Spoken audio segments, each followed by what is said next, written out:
நாடு 135. வடக்கு Cyprus. Cyprus தீவின் வடகிழக்கு பகுதியில் அமைந்துள்ளது.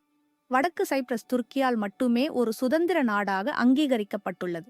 மற்ற எல்லா நாடுகளும் அதனை சைப்ரஸின் ஒரு பகுதியாகவே கருதுகின்றன. இத்தீவு பறவைகளின் முக்கிய வலசைப்பாதைகளில் அமைந்துள்ளதால் இது பறவைகளை காண்போருக்கு ஒரு சொர்க்கமாக திகழ்கிறது. வடக்கு சைப்ரஸில் புகழ்பெற்ற கைரேனியா கோட்டை உட்பட பல நேர்த்தியான கோட்டைகள் உள்ளன. தலைநகரம் வடக்கு நிக்கோசியா லெஃப்கோஷா.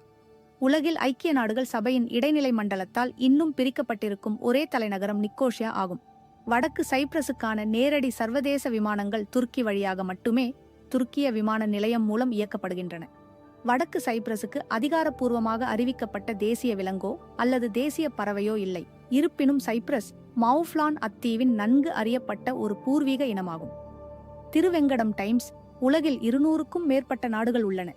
அவற்றை பற்றியும் அவற்றின் கதைகளைப் பற்றியும் அறிய ஒரு நிமிடம் செலவிடுங்கள். குழு சேரவும்.